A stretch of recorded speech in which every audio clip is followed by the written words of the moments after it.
A single gunshot echoed through the vast Wyoming Territory of 1876, startling Lucy Zimmerman awake from her restless sleep beneath the canvas-covered wagon. She sat bolt upright, heart hammering in her chest, momentarily forgetting that her father's lifeless body had been buried 3 days prior, leaving her alone in this unforgiving wilderness with nothing but $4 to her name and dwindling supplies. Lucy pushed her tangled auburn hair from her face and peered cautiously from beneath the wagon. Dawn was just breaking over the eastern horizon, casting long shadows across the rolling prairie. The gunshot had not been aimed at her, merely a hunter in the distance, perhaps, or someone fending off a predator. Still, it was a stark reminder of her vulnerability. A woman of 22 traveling alone in the untamed West, she crawled from beneath the wagon, brushing dirt from her worn dress. The small fire she'd built the previous evening had burned to ashes, and the morning air carried a sharp chill. Lucy shivered and wrapped her thin shawl tighter around her shoulders. 3 days since her father had succumbed to fever, 3 days of mourning and indecision, and now she had to move forward. The town of Riversbend lay ahead, perhaps a half-day's journey if she pushed the tired horse. It was her only hope.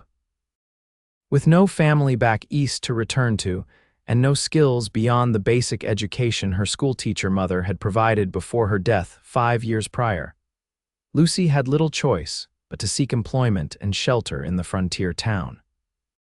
"Just a little longer, Penny," she murmured to the aging mare as she hitched her to the wagon. The horse nickered softly, sensing her mistress's distress.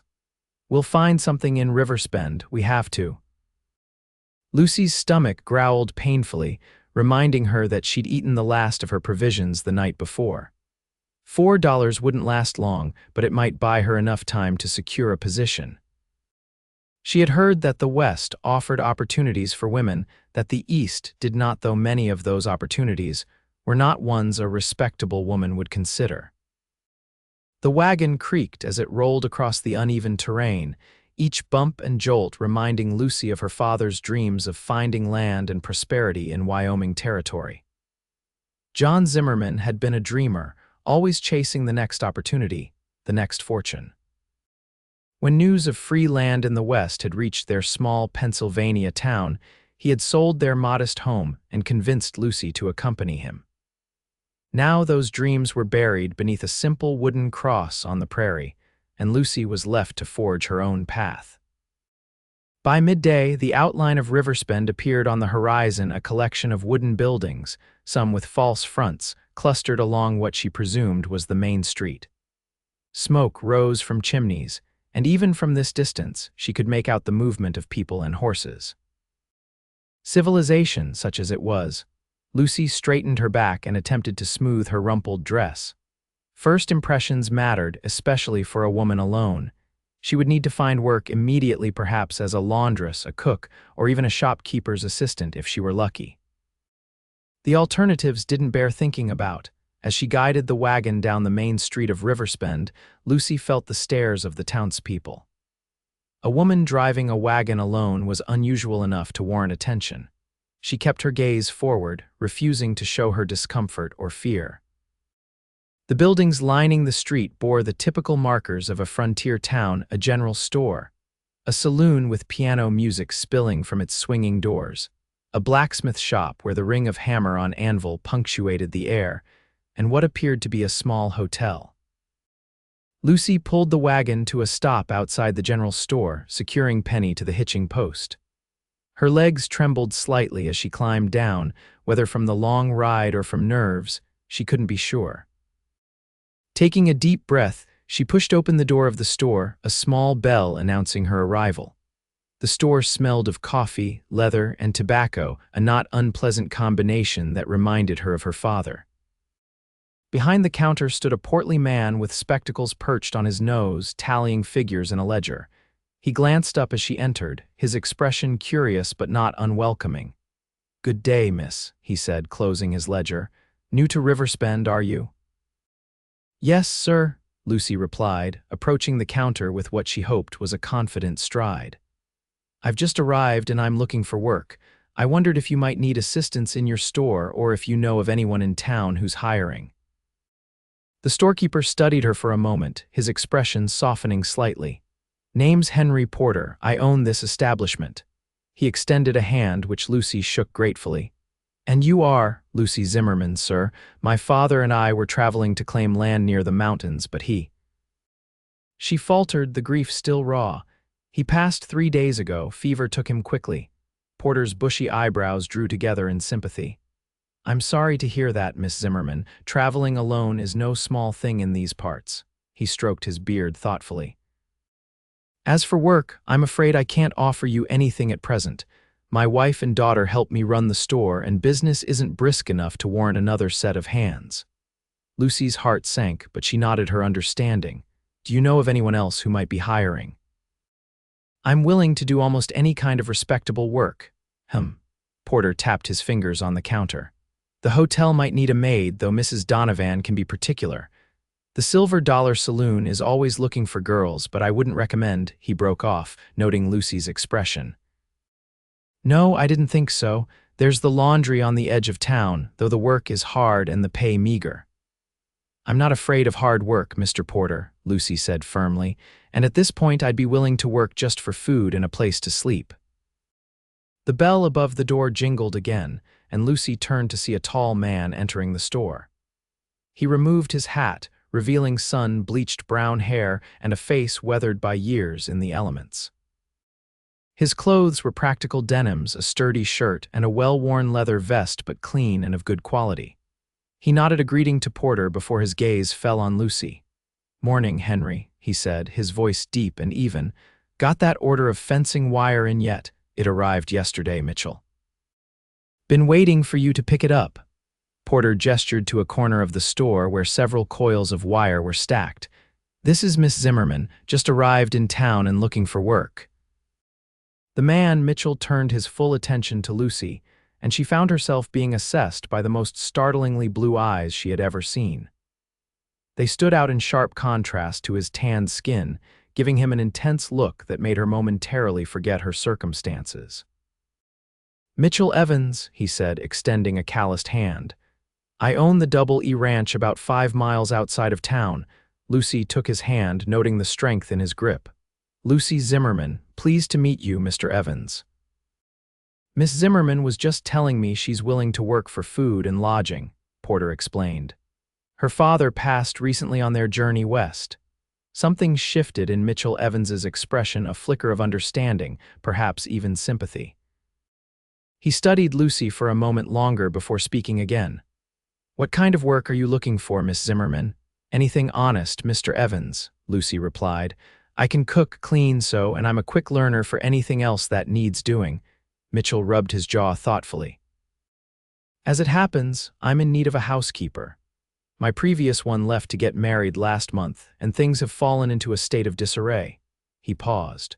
"The work isn't glamorous cooking for me and my 2 ranch hands, keeping the house in order, tending to the garden and chickens. But it comes with a small bedroom of your own, 3 meals a day, and a modest wage once you've proven yourself." Lucy could hardly believe her ears. It seemed too fortuitous, too perfect a solution to her desperate situation. She hesitated, caution making her wary. "That's very generous, Mr. Evans, but you're wondering if my offer is honorable," he said bluntly. "It is. Ask Henry here, he's known me for years." Porter nodded. "Mitch is as honest as they come, Miss Zimmerman, one of the most respected ranchers in the territory. His wife passed some years back, and he's been running the place with just a few hands since then." The revelation that Mitchell Evans was a widower rather than a bachelor eased some of Lucy's concerns. She studied his face, looking for any sign of deception, but found only straightforward honesty in his steady gaze. "I would be grateful for the opportunity, Mr. Evans," she said finally. "Though I should tell you that I have a horse and wagon. The horse is old but still serviceable." "We've got space in the barn," he replied with a shrug.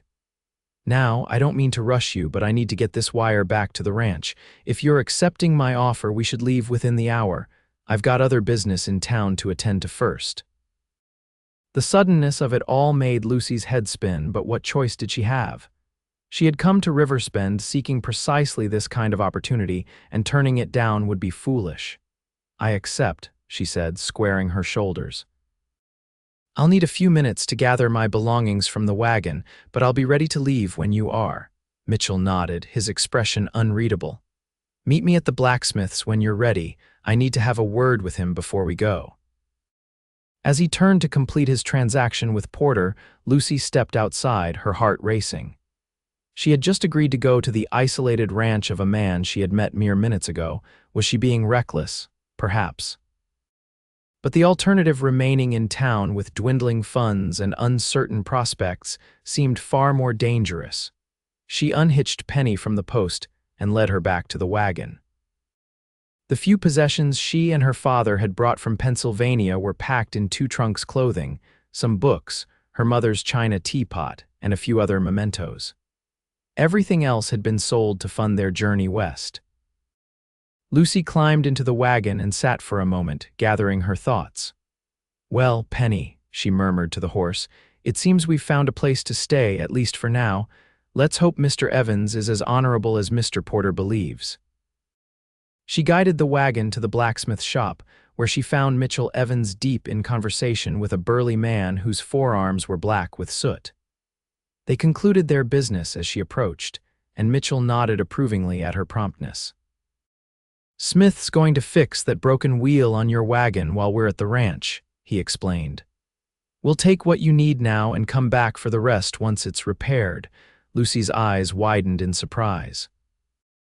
"That's very kind, but I can't consider it part of your employment," Mitchell interrupted. "Can't have my housekeeper without her possessions, can I?" There was no condescension in his tone, merely practicality. With the blacksmith's help, they transferred Lucy's trunks to Mitchell's wagon, a sturdier vehicle with a fresh coat of green paint on its sides. Penny was tied to the back, and within minutes they were heading out of town, Lucy perched beside Mitchell on the wagon seat. The first mile passed in silence, Lucy acutely aware of the man beside her. Mitchell Evans handled the reins with ease, his posture relaxed but alert. He seemed content with the quiet, giving Lucy time to observe the landscape. They traversed rolling grassland dotted with sagebrush, the distant mountains a purple smudge on the horizon. "It's beautiful country," she ventured at last, feeling a need to break the silence. Mitchell glanced at her, the ghost of a smile touching his lips. "That it is, harsh at times, but beautiful always." He pointed to a stand of cottonwoods in the distance. "The ranch is just beyond those trees. We follow the creek that runs through the property. Good water year-round, which is why I chose that land when I came out here 15 years ago." "You're not from Wyoming originally, then?" Lucy asked, grateful for the neutral topic of conversation. "Missouri," he replied. "Came west after the war, wanted a fresh start." He didn't specify which war, but given his age, she guessed him to be in his mid-30s. It must have been the war between the states. "How about you? Where's home?" "Pennsylvania, a small town near Pittsburgh." Lucy watched a hawk circling overhead. "My father was a carpenter, but work became scarce after the Panic of '73. When he heard about the Homestead Act and free land in the West, he sold everything and convinced me to come with him." She swallowed hard. He had such dreams for this place. Mitchell was quiet for a moment. "Dreams are what built the West," he said finally. "Some come true, some don't, but it takes courage either way." They fell into silence again, but it felt more comfortable now. As they approached the cottonwoods, Lucy began to make out the structures of the Double E Ranch, a substantial log house with a covered porch, a large barn, several corrals, and a few smaller outbuildings. Smoke rose from the chimney of the main house, and in the nearest corral, several horses raised their heads to watch the approaching wagon. A man emerged from the barn as they drew near, raising a hand in greeting. Mitchell returned the gesture and pulled the wagon to a stop in front of the house. "This is it," he said, setting the brake. "Not fancy, but it's home." Lucy took in the scene with growing appreciation. The ranch house was larger than she had expected, built of solid logs with glass windows, a luxury in these parts. The yard was swept clean, and though the house showed signs of needing a woman's touch, it was clear that Mitchell Evans took pride in his property. He helped her down from the wagon, his hands strong and sure at her waist. "Let me show you where you'll be staying, then you can get settled while I unload your trunks." The interior of the house was spacious and well constructed, with a large main room that served as both kitchen and living area. A massive stone fireplace dominated one wall, and a solid wooden table with 6 chairs occupied the center of the room. Doors led off to what Lucy presumed were bedrooms.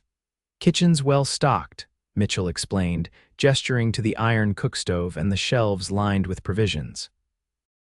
"Bedrooms through here." He led her to a small but clean room at the back of the house, furnished with a narrow bed, a chest of drawers, and a small table with a pitcher and basin. A window overlooked a kitchen garden that, while somewhat overgrown, contained a variety of vegetables. "It's lovely," Lucy said sincerely. After nights spent beneath the wagon, the simple room seemed like luxury indeed. Mitchell nodded, seeming pleased with her reaction. "I'll bring your trunks in, then leave you to get settled. Supper's usually at 6. The men will be in from the range by then." "Think you could have something ready?" "Of course," Lucy assured him. "I'll see what's available in the kitchen and prepare something suitable." Left alone, Lucy sat on the edge of the bed, allowing herself a moment to absorb the rapid changes in her circumstances. That morning, she had awakened beneath a wagon, alone and fearful for her future. Now she found herself employed and housed on a respectable ranch with a fair-minded employer who seemed to respect her situation. It was almost too good to be true, and yet the solid walls around her and the comfort of the bed beneath her were real enough. Perhaps, Lucy thought as she smoothed her hands over the clean quilt, her father's dreams of a better life in the West might come true, after all, just not in the way either of them had imagined. By the time Mitchell returned with her trunks, Lucy had already inspected the kitchen and was mentally planning the evening meal. She found flour, beans, salt pork, and a variety of root vegetables stored in the cool cellar beneath the house. Fresh eggs from the chicken coop and milk from the cow that one of the ranch hands had apparently been tending would allow her to bake bread and perhaps even a simple dessert. "I hope you're hungry, Mr. Evans," she said as he set the second trunk inside her room. "I'm planning a proper meal to mark my first day here." A hint of a smile crossed his face. "Mitchell," he corrected, "or Mitch if you prefer. No need for formality when we'll be sharing meals every day." He hesitated, then added, "And yes, Miss Zimmerman, I'm always hungry for home cooking. Been living on my own basic fare for too long." "Then you may call me Lucy," she replied, "and I'll do my best to remedy that situation." With a nod that might have been approval, Mitchell left her to her preparations, heading back outside to attend to his ranch duties. Lucy changed into her most practical dress, donned an apron from her trunk, and set to work transforming the bachelor kitchen into a place where proper meals could be created. By 6 o'clock, the aroma of fresh bread, simmering beans with salt pork, and apple cobbler filled the house. Lucy had found wild apples growing near the creek and had turned them into a simple but satisfying dessert. She had also managed to clean the kitchen to her standards, arranging the mismatched dishes on the freshly scrubbed table with as much care as if she were hosting a dinner party back in Pennsylvania. The sound of boots on the porch alerted her to the men's arrival. Mitchell entered first, followed by 2 others, a wiry older man with a gray streaked beard and a younger fellow barely out of his teens. Both looked startled at the transformation that had occurred in the house during their absence. "Smells like heaven in here," the older man declared, removing his hat and running a hand through his thinning hair. Mitchell performed the introductions. "Lucy Zimmerman, this is Silas Peterson, my foreman, and Liam O'Connor, who helps with the cattle and horses. Men, Miss Zimmerman is our new housekeeper. Pleased to meet you both," Lucy said with a nod. "Supper's ready whenever you are. There's water for washing up on the porch." The men exchanged glances that Lucy couldn't quite interpret, but they dutifully went to wash before taking their places at the table. Mitchell sat at the head, with Silas and Liam on one side and Lucy on the other. There was a moment of awkward silence before Mitchell bowed his head briefly, a gesture the others followed, and then looked up. "This looks wonderful, Lucy. Thank you." The simple words of appreciation warmed her more than she expected. As the men began to eat with obvious enjoyment, Lucy felt a sense of accomplishment she hadn't experienced in a long time. This was something she could do, something she was good at. It might not be the life she had envisioned when she set out from Pennsylvania, but it was a foundation upon which she could build something new. As the meal progressed, the conversation flowed more easily. Silas and Liam recounted the day's work on the ranch, mending fences, tending to a sick calf, and preparing for the upcoming cattle drive to the railroad at Cheyenne. Mitchell mostly listened, occasionally adding a detail or asking a question, his eyes often straying to Lucy as if assessing her reaction to this glimpse of ranch life. "Miss Lucy," Silas said, helping himself to a second serving of cobbler, "if you keep cooking like this, we might have to expand these doorways to get through 'em come winter." Lucy laughed, the sound surprising even herself. When had she last laughed? Not since before her father fell ill, certainly. "I'll take that as a compliment, Mr. Peterson. Silas, please, we're informal folks out here." After the meal, when the men had gone to the porch to smoke and discuss the next day's work, Lucy cleared the table and began washing the dishes. The simple domestic task, performed in a house rather than at a campsite, felt like a luxury. Through the window, she could see the men's silhouettes against the darkening sky, their voices a low murmur that she couldn't quite make out. Mitchell returned as she was drying the last plate. "That was the best meal I've had in years," he said, leaning against the doorframe. "Thank you, you're welcome. It's nice to cook in a proper kitchen again." He nodded, his expression thoughtful. "I should have mentioned earlier, Sundays are yours to do as you please. I can manage a simple meal for the men, or we can fend for ourselves. There's a small church in town if you're inclined that way, or you can just rest." The consideration surprised her. "That's very generous." "Not at all. Everyone needs time to themselves." He straightened, adjusting his hat. "I'll be up before dawn to check on the north pasture. Don't worry about breakfast for me, but the others will be in around 7. "I'll be up," Lucy assured him. "Good night, Mitchell." "Good night, Lucy." He paused at the door. "It's good to have you here." The simple statement, delivered without sentiment or elaboration, nevertheless sent a wave of warmth through Lucy. As she retired to her small room and prepared for bed, she found herself thinking about Mitchell Evans, his quiet strength, his straightforward manner, and the glimpses of kindness beneath his reserved exterior. It was foolish, she knew, to develop any sort of attachment to her employer.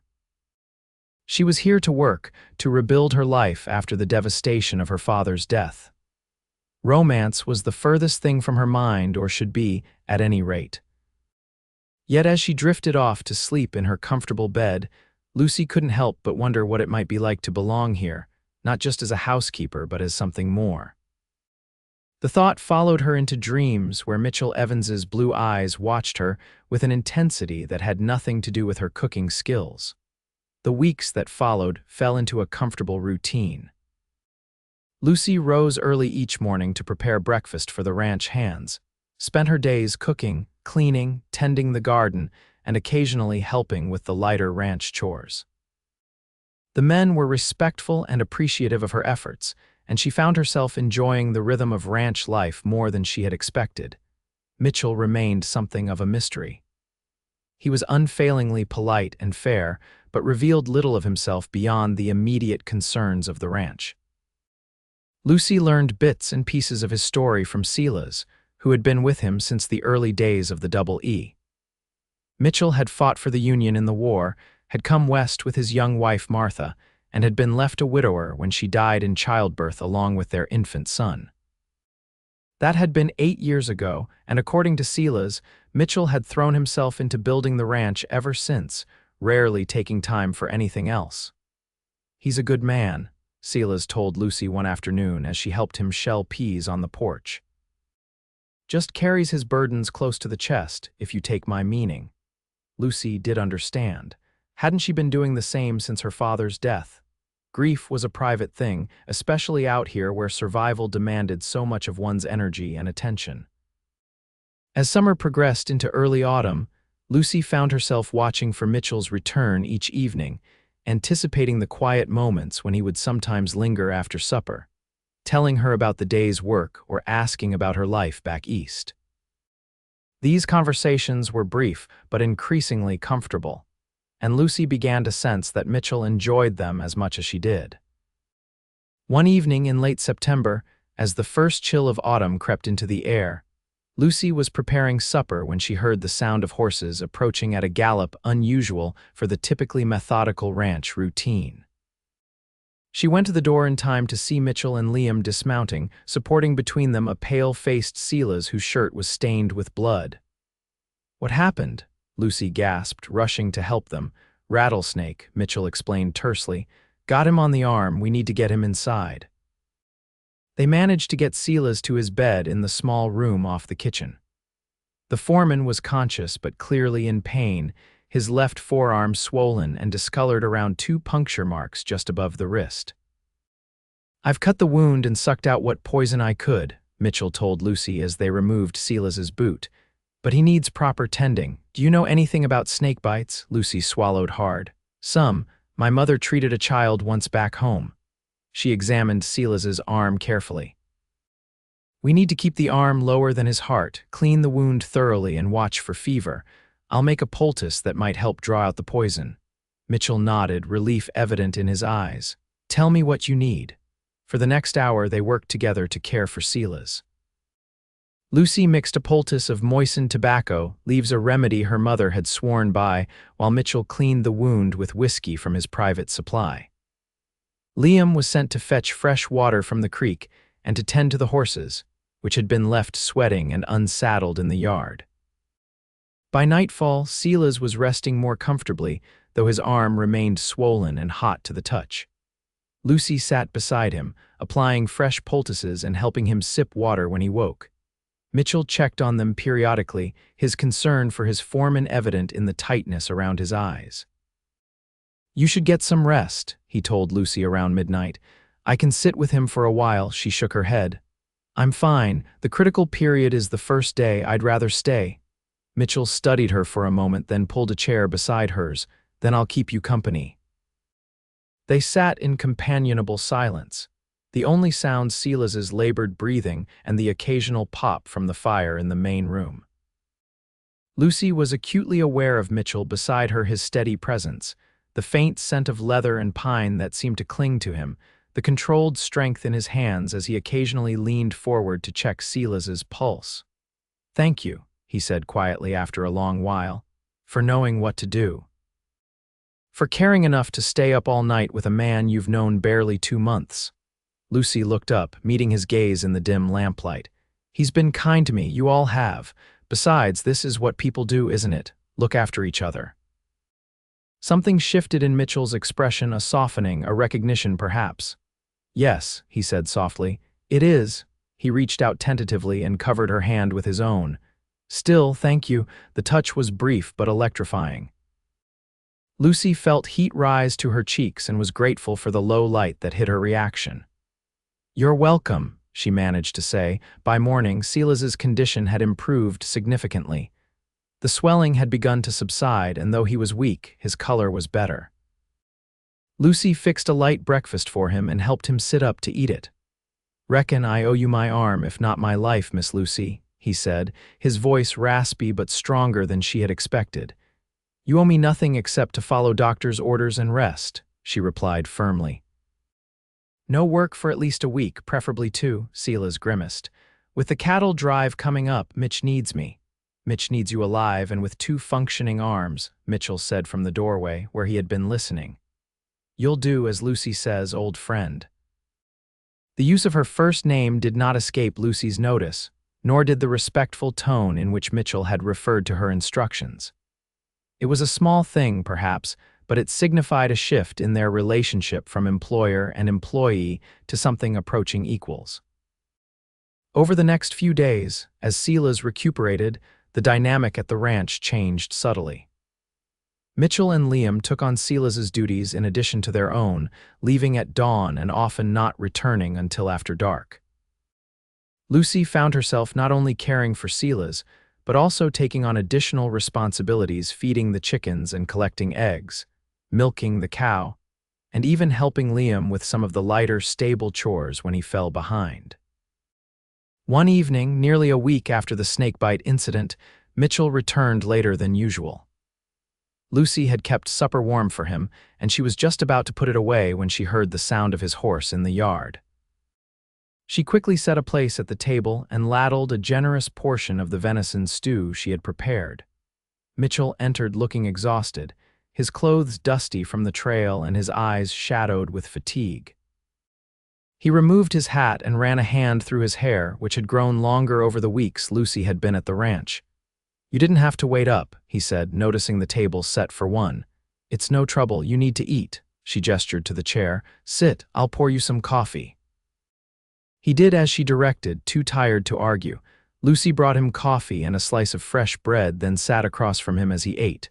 For a while they were silent, Mitchell focused on his meal and Lucy content to provide quiet company.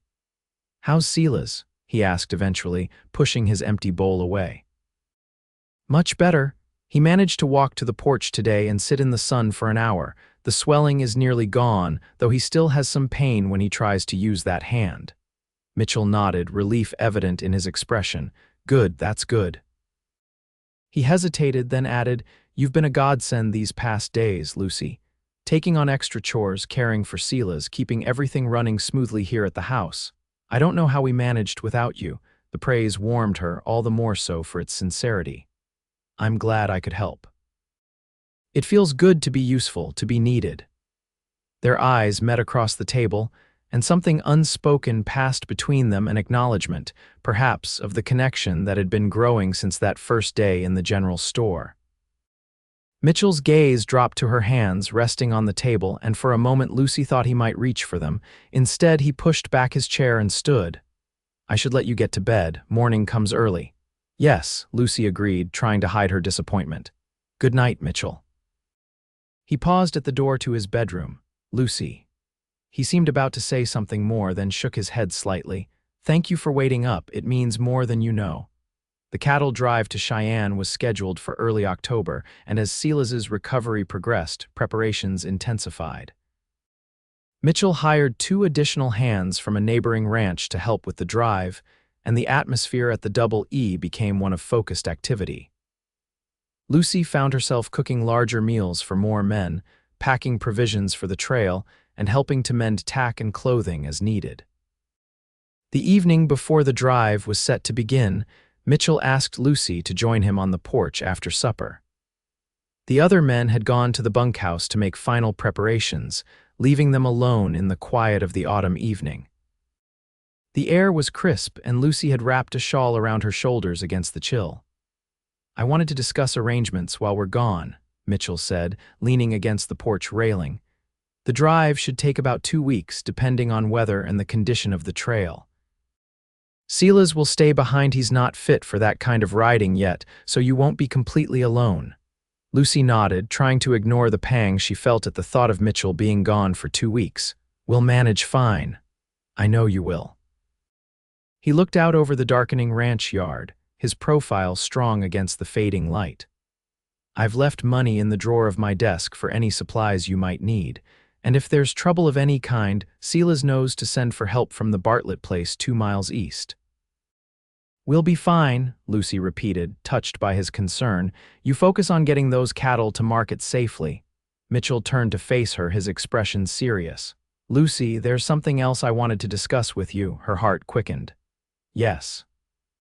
"You've been here almost 3 months now, and—" He hesitated, seeming uncharacteristically uncertain. "You've made this place a home again. The men are happier, the house is in better order than it's been in years, and—" He met her eyes directly. "I find myself dreading the day you might decide to move on." Lucy's breath caught in her throat. "Mitchell, I'm not asking for anything right now," he continued hurriedly. "Only that you consider staying on, perhaps permanently. Your wage would increase, of course, and we could discuss any changes that would make your position more comfortable." It wasn't what Lucy had hoped to hear, though she wasn't entirely sure what she had been expecting. A more personal declaration, perhaps. But Mitchell Evans was not a man given to impulsive emotional displays, and she respected him for his honesty and directness.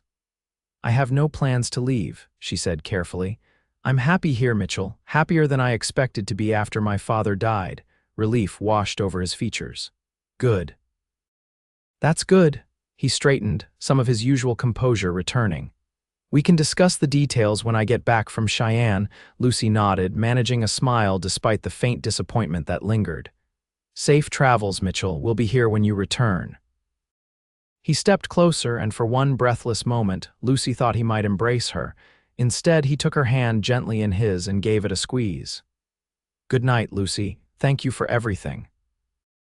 The cattle drive departed at dawn the next morning, a long procession of lowing cattle, mounted cowboys, and supply wagons disappearing over the eastern horizon. Lucy stood on the porch with Silas, watching until the dust cloud marking their progress was no longer visible. "He'll be back before you know it," Silas remarked, a knowing look in his eyes that made Lucy blush. "I'm sure you're right," she replied, turning back to the house to hide her expression. "Now, let's see about changing that bandage on your arm." The days without Mitchell stretched longer than Lucy had anticipated. She kept busy with her usual chores, took advantage of the reduced household to do some deep cleaning, and spent time with Silas, whose stories of the early days on the ranch helped her better understand the man who had employed her. Martha was a fine woman, Silas told her one evening as they sat by the fire, Lucy mending a shirt while Silas whittled a small wooden horse. Kind, pretty, full of life. When she died, something in Mitch died too.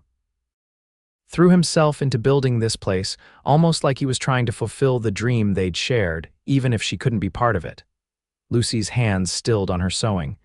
"Do you think he's still in love with her memory, I mean?" Silas considered the question, his weathered hands continuing their work on the wood. "I think he loved her deeply, and that kind of love doesn't just disappear, but," he glanced up at Lucy. "I also think he's starting to remember what it's like to look forward rather than back." "And I reckon you've had something to do with that, Miss Lucy." She blushed again, focusing intently on her stitches. "We're friends, nothing more, if you say so."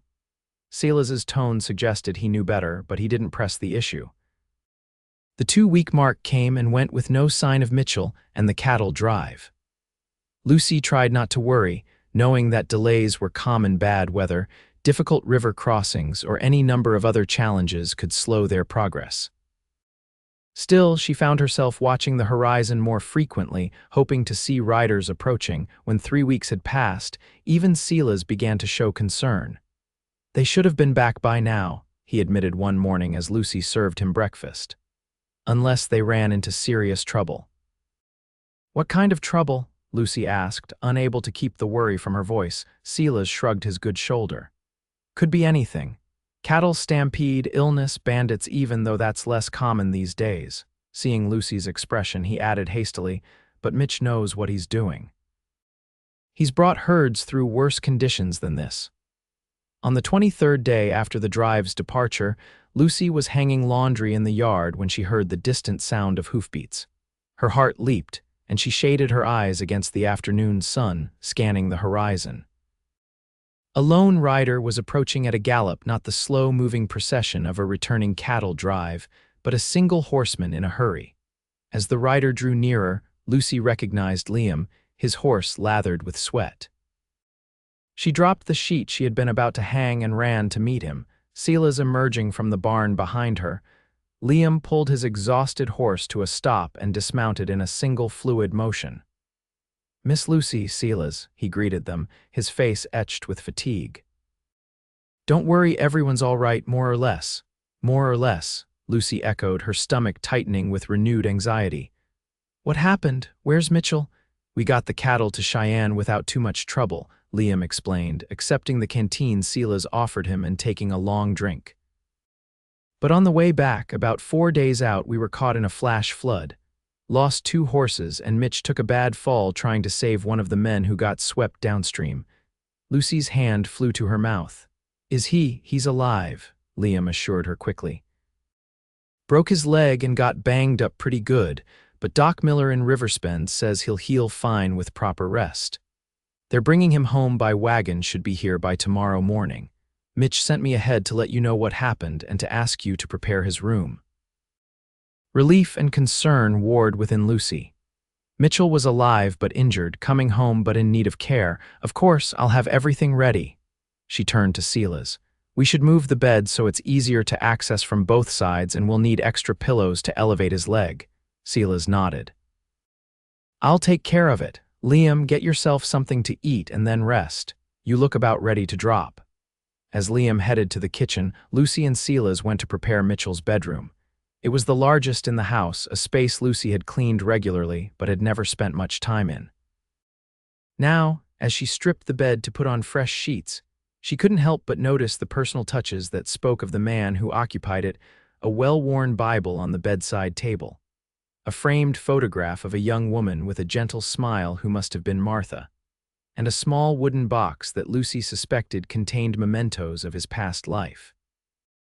He'll be all right, Miss Lucy, Silas said gently, noting her worried expression as she tucked in the clean sheets. Mitch is as tough as they come. I know, she replied, smoothing the quilt over the bed, but he'll need proper care and with your arm still healing. Looks like you'll have 2 patients on your hands, Silas agreed with a wry smile, but if anyone can manage it, you can. The wagon bearing Mitchell and the remaining ranch hands arrived shortly after dawn the next day. Lucy had been up since before first light, preparing the house and cooking a hearty breakfast for the returning men. When she heard the creak of wagon wheels in the yard, she hurried outside, her heart pounding. Mitchell lay on a makeshift bed in the back of the wagon, his right leg splinted and bandaged, his face pale beneath his tan. 2 of the hired hands were with him, along with a third man Lucy didn't recognize. Miss Zimmerman, one of the hands called as she approached. This here's Doc Miller from town. He insisted on coming along to see the boss settled. The doctor, a middle-aged man with a trim beard and kind eyes, nodded to Lucy. You must be the housekeeper Mitchell mentioned. He speaks very highly of your capabilities. Lucy felt a flush of pleasure at the words, quickly suppressed as she focused on the more immediate concern. How is he? Stubborn as a mule, the doctor replied with a hint of exasperation. Refused to stay in town even though moving him was risky. But the leg is set properly, and if he follows instructions, a big if, knowing Mitchell, he should heal well enough. Mitchell, who had been silent during this exchange, opened his eyes at the sound of Lucy's voice. Lucy, he said, his voice hoarse but steady, sorry for the trouble. Hush, she scolded gently. Let's get you inside and comfortable before you start apologizing for things that aren't your fault. With the help of the ranch hands and Silas, they managed to transfer Mitchell to his bed, a process that clearly caused him considerable pain despite his efforts to hide it. Dr. Miller administered a dose of laudanum once he was settled, then took Lucy aside to give her detailed instructions for his care. The break is clean, which is fortunate, but he also has significant bruising along his side and back from being thrown against rocks in the flood. He needs complete bed rest for at least 2 weeks, preferably longer. The splint must remain in place for 6 weeks minimum. The doctor fixed Lucy with a stern look. He'll fight you on this, Miss Zimmerman. Mitchell Evans is not a man accustomed to lying idle. I'll make sure he follows your instructions, doctor, Lucy promised. Even if I have to sit on his good leg to keep him in bed. Dr. Miller chuckled. I believe you might at that. I'll return in a week to check his progress. Send for me sooner if fever develops or if the pain becomes severe despite the laudanum. After seeing the doctor off and ensuring the returning ranch hands had food and rest, Lucy returned to Mitchell's room. The laudanum had taken effect and he was sleeping, his breathing deep and even. She took the opportunity to study him without his awareness, the strong line of his jaw now shadowed with several days' growth of beard, the furrow between his brows that remained even in sleep, the capable hands that lay still atop the quilt. It struck her forcefully how much this man had come to mean to her in the relatively short time she had known him. When had her feelings of gratitude and respect transformed into something deeper? She couldn't pinpoint the moment, but there was no denying the truth of it now. Lucy Zimmerman, who had come to Wyoming Territory seeking only survival after her father's death, had fallen in love with Mitchell Evans. The realization should have frightened her. Instead, it brought a strange calm, a sense of rightness that settled over her as she adjusted Mitchell's pillows and quietly left the room to let him rest. The next few days established a new routine at the Double-E Ranch. Lucy divided her time between her regular household duties and caring for Mitchell, whose frustration at his enforced inactivity grew with each passing day. Silas, whose arm was now largely healed, took charge of the ranch operations with Liam's assistance, reporting to Mitchell daily but tactfully deflecting his attempts to micromanage from his sick. "You're worse than a caged mountain lion," Lucy told Mitchell on the 4th day of his convalescence, when she caught him attempting to get out of bed unassisted. "Dr. Miller said 2 weeks of complete rest, and it's barely been half that time." Mitchell scowled, though there was no real heat in it. "I'm not used to lying around while others do my work, Lucy." "I know." Her expression softened as she helped him settle back against the pillows. "But you hired good men who know what they're doing. The ranch won't fall apart if you take time to heal properly." He captured her hand as she adjusted his blanket, his grip warm and firm. "You're right, as usual." His thumb traced a small circle on her palm, sending a shiver up her arm. "I don't know what I'd do without you, Lucy." The simple statement, delivered in a low voice rough with emotion, made Lucy's heart race. She met his gaze, finding in his blue eyes a warmth and intensity that matched the feelings swirling within her own heart. "You won't have to find out," she replied softly. "I'm not going anywhere, Mitchell." His grip on her hand tightened fractionally. "Before the accident, I'd been thinking." He hesitated, uncharacteristically uncertain. "That is, I wanted to ask you." A knock at the door interrupted whatever he had been about to say. Lucy reluctantly withdrew her hand as Silas entered with questions about the winter feed supply. The moment passed, but the memory of Mitchell's expression and the unfinished sentence lingered in Lucy's mind for the rest of the day. As Mitchell's recovery progressed, he became more accepting of his temporary limitations, especially once Lucy began bringing ranch ledgers and correspondence to his room so he could maintain some involvement in the business aspects of the operation. Their evenings often found them sitting together by the fire in his room, Lucy sewing or reading aloud while Mitchell reviewed accounts or simply enjoyed her company. It was during one such evening, nearly 3 weeks after the accident, that Mitchell finally returned to the conversation that had been interrupted that day. "Lucy," he said, setting aside the letter he had been reading, "there's something I've been wanting to discuss with you." She looked up from her mending, her heart quickening at his serious tone. "Yes," Mitchell shifted slightly, wincing as the movement jarred his healing leg. "When I offered you this position, you said you were willing to work just for food. Do you remember what I said in response?" Lucy thought back to that day in the general store, which now seemed so long ago. "You said I could work for you and that the position came with room, board, and eventually a wage."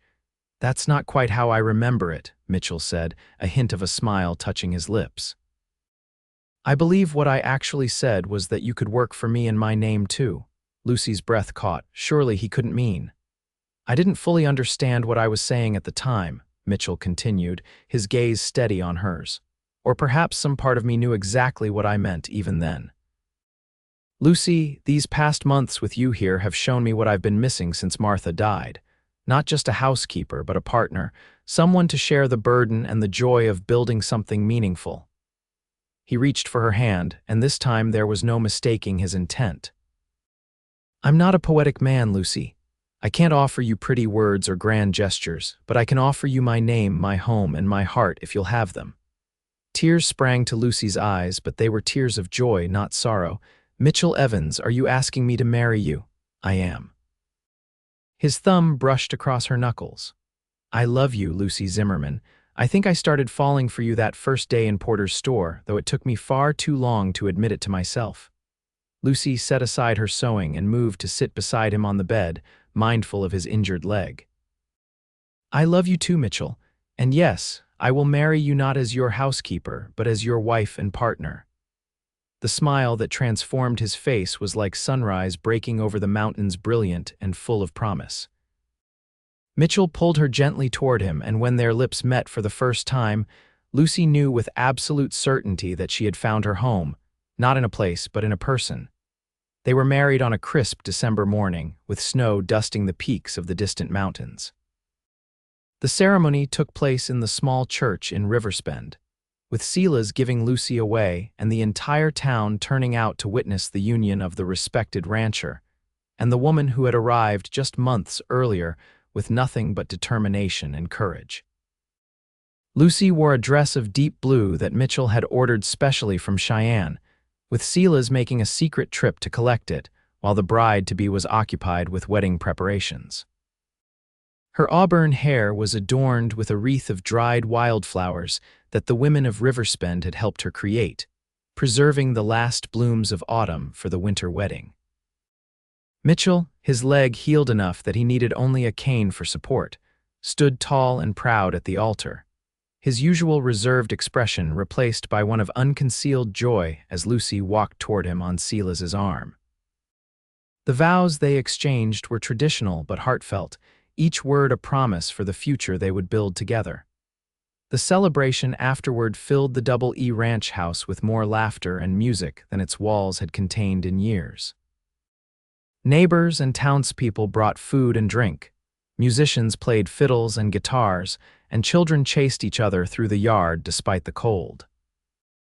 Lucy and Mitchell moved through the crowd together, accepting congratulations and well wishes with gracious smiles, their hands rarely straying far from each other. As evening fell and the guests began to depart, Silas approached the newlyweds with a small wooden box. "Wedding present," he explained gruffly, handing it to Lucy.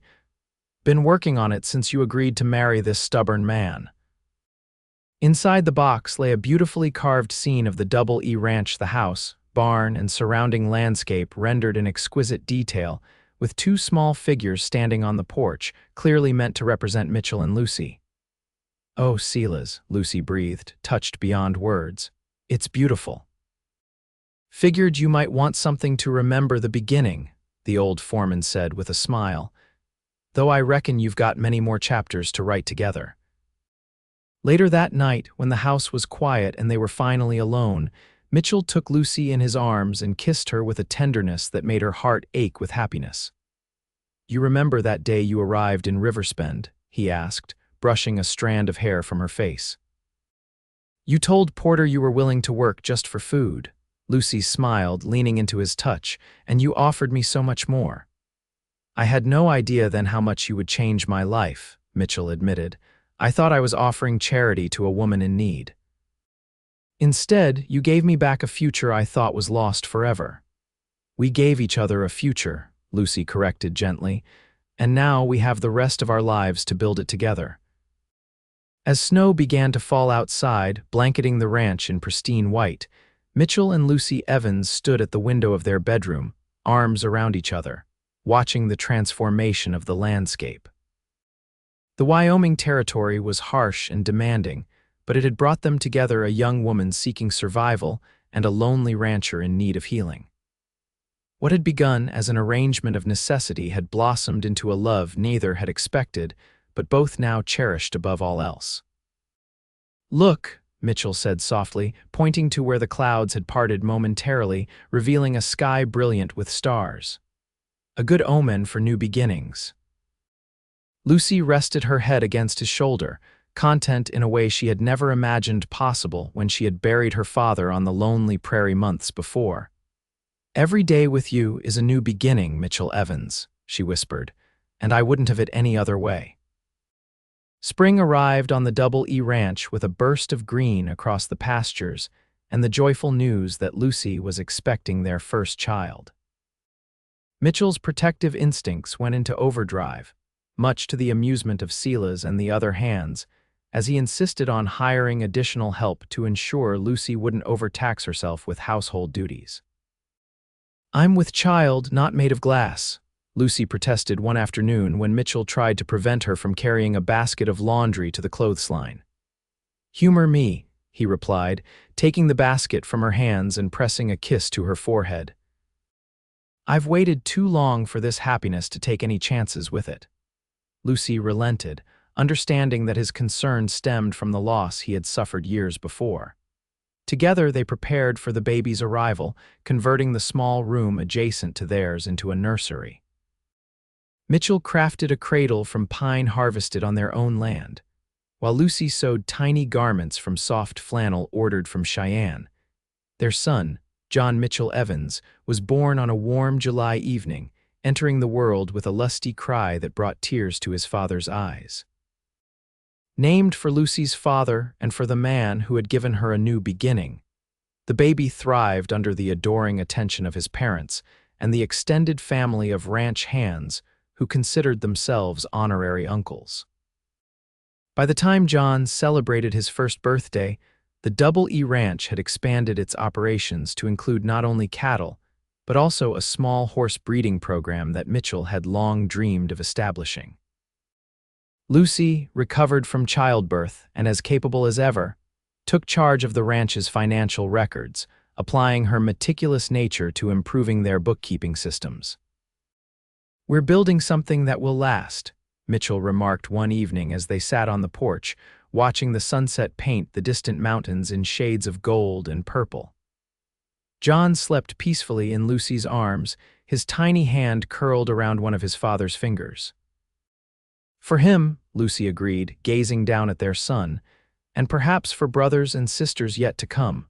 Mitchell's smile was tender as he leaned over to kiss her. "I never thought I'd have this again, a family, a purpose beyond mere survival. You gave me that, Lucy.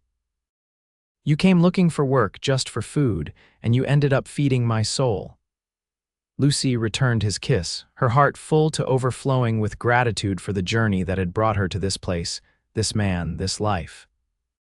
What had begun in desperation had transformed into a love story as vast and enduring as the Wyoming landscape itself, a testament to the resilience of the human heart and the unexpected paths that lead to home. In the years that followed, the Double E Ranch prospered under the joint stewardship of Mitchell and Lucy Evans. Their family grew with the addition of twin daughters, Martha and Emma, 3 years after John's birth, and a second son, William, 2 years later. The house expanded accordingly, with new rooms added to accommodate the growing family and the frequent visitors who found the Evans home a haven of warmth and hospitality in the sometimes harsh frontier. Silas remained with them, transitioning from foreman to a beloved elder of the family as age gradually limited his ability to work with the cattle. He became Grandpa Silas to the Evans children, regaling them with stories of the early days and teaching them the wisdom he had acquired through a lifetime on the frontier. Lucy never forgot her humble beginnings or the desperate young woman who had arrived in Riversbend, willing to work just for food. Each year on the anniversary of that day, she and Mitchell made a special donation to the church's fund for travelers in need, ensuring that others who arrived in similar circumstances would find the same chance for a new beginning that she had been given.